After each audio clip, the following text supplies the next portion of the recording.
दोस्तों नमस्कार। मैं आपका दोस्त मनोज कुमार मिश्रा, एक फिलोसोफर और एस्ट्रोलॉजर में आप सभी लोगों का अपने यूट्यूब चैनल एस्ट्रो और वर्ल्ड में हार्दिक स्वागत करता हूं। और आप सभी लोगों से रिक्वेस्ट करता हूं कि अगर आप लोग अभी मेरे चैनल पर नए हो तो चैनल को जरूर सब्सक्राइब करें। आज हम लोग चर्चा करेंगे तुला लग्न वालों का मार्च 2025 का ये जो महीना है गोचर के हिसाब से किस प्रकार की ऊर्जा लेकर आ रहा है। तो देखिए, अगर आपकी जन्म कुंडली में पहले वाले भाव में यहाँ 7 का अंक लिखा हुआ है तो ये कुंडली कहलाएगी तुला लग्न वालों की। और अगर आप लोगों ने मेरी वो वीडियो कि जानिए तुला लग्न वाले लोग कैसे होते हैं अब तक नहीं देखी है तो आई बटन पर क्लिक करके आप वो वीडियो अवश्य देख सकते हैं। तो पहली बात करेंगे कि इस महीने में जो पहला परिवर्तन हो रहा है वो किस प्रकार का हो रहा है। तो देखिए, आपका जो पहला परिवर्तन है वह शुक्र का है। शुक्र इस समय मीन राशि में गोचर कर रहे, मार्गी पोजीशन में गोचर कर रहे।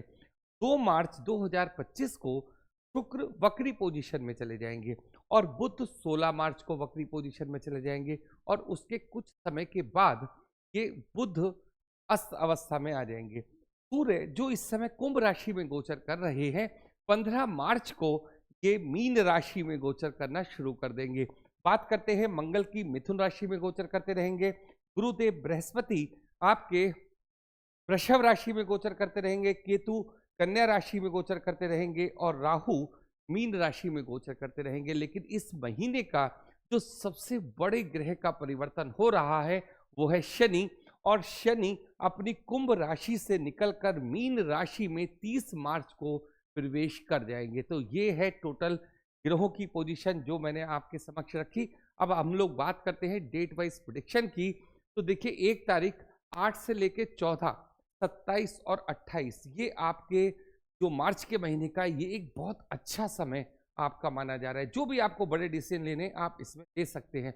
2 तारीख 2 से 3, 15, 17, 29 और 30 ये लव एंड रोमांस का समय है और साथ में ये खर्चे वाला समय भी रहेगा। बात करते हैं 4, 5, 18, 19 और 31। यहाँ आपको अपने स्पाउस के साथ थोड़ा वाद विवाद से बचना होगा। 6, 7, 22, 20 से लेके 22 तक ये हेल्थ इश्यूज हैं। 23 से लेके 26 तक अगर आपको कोई प्रॉपर्टी खरीदनी है तो उसके लिए ये एक उपयुक्त समय देखा जा रहा है। अब हम लोग बात करेंगे पूरे महीने की कौन सा ग्रह आपको किस प्रकार की ऊर्जा दे रहा है। तो देखिए, सबसे पहले स्टार्ट करते हैं हम लोग लग्नेश से।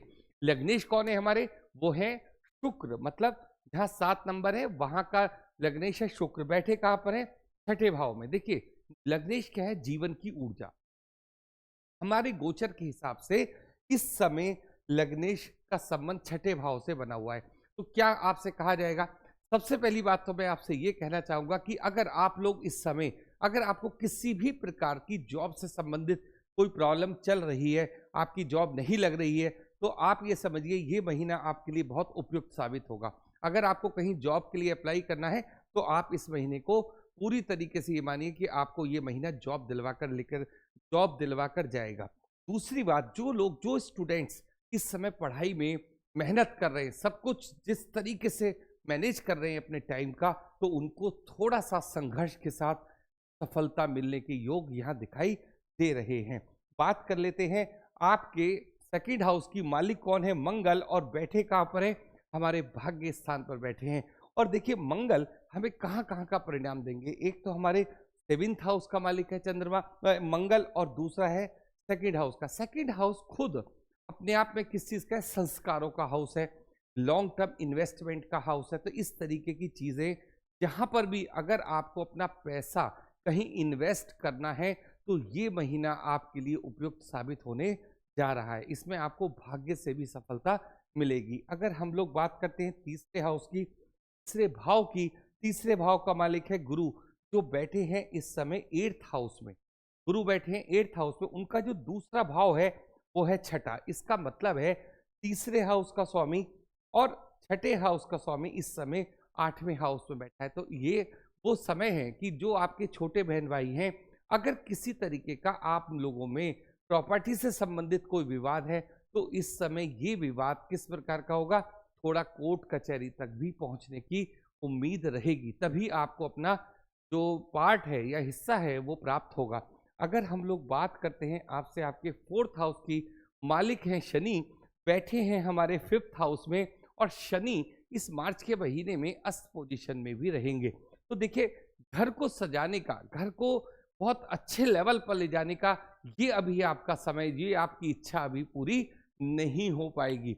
अगर हम लोग बात करते हैं आपके 5th हाउस की, मालिक कौन है? शनि अपने ही घर में बैठे हैं, लेकिन यहाँ पर इच्छा पूर्ति का जो ग्रह है सूर्य, उसका मालिक भी किसके साथ बैठा है? शनि के साथ बैठे हैं 5th हाउस में। तो इसमें क्या होता है, जो हमारे खर्चे होंगे, देखिए इस महीने में खर्चे भी आपके इस बार जबरदस्त रहेंगे। और वो जो खर्चे किस तरीके के होंगे? बच्चों की फीस के लिए, कहीं एडमिशन दिलवाने के लिए, एक तो इस टाइप के खर्चे हो गए।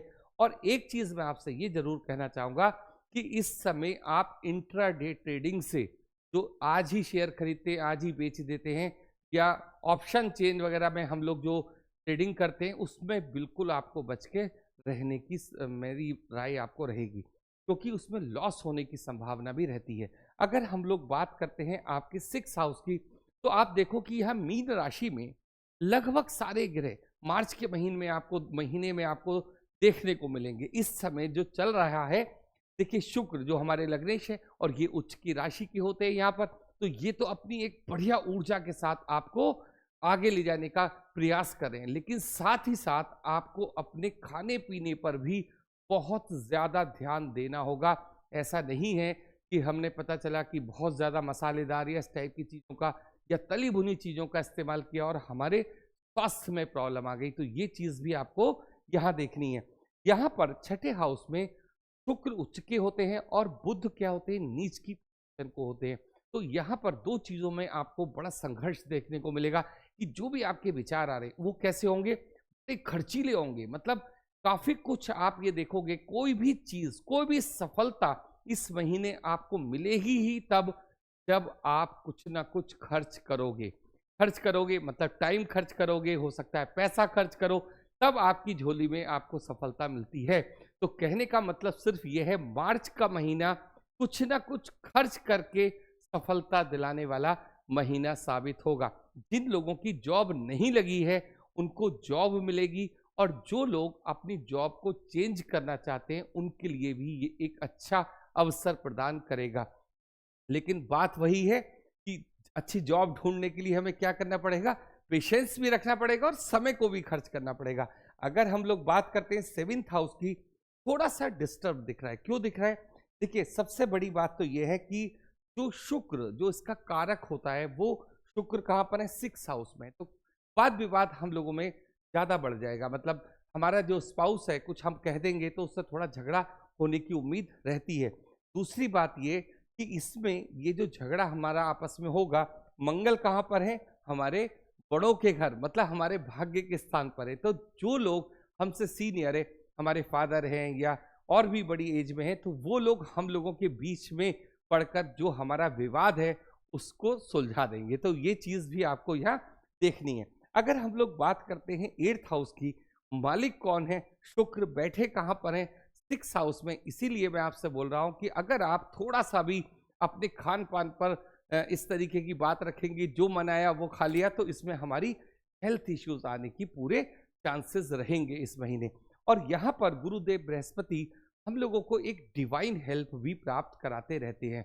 जैसे मेरा कहने का मतलब ये है कि अगर मान लीजिए आप किसी भी चीज़ में, किसी भी परिस्थिति में फंस जाते हैं, तो ज़्यादा से ज़्यादा 1 या 2 दिन में आपको उसका कोई ना कोई हल अवश्य मिल जाएगा। तो ये गुरुदेव की यहाँ पर एक विशेष कृपा आपके पास बनी रहेगी। बात करते हैं आपसे 9th हाउस की, मालिक है बुध, बैठे कहाँ पर हैं? 8th हाउस में बैठे, और यहाँ पर कौन है? मंगल बैठे हुए हैं। कहने का मेरा मतलब है कि 9th हाउस कैसा है? थोड़ा डिस्टर्ब है। मतलब हमारा जो भाग्य है, हमारा बहुत तेजी के साथ साथ नहीं देगा। मेरा कहने का सिर्फ मतलब वही है कि कुछ ना कुछ खर्च कीजिए, उसके बाद आपको सफलता प्राप्त होगी। भाग्य हमारा तभी साथ देगा जब हम टाइम का, अपनी नॉलेज का या पैसे का कुछ खर्च करेंगे, तब हमें सहायता मिलेगी जो हम चाहते हैं।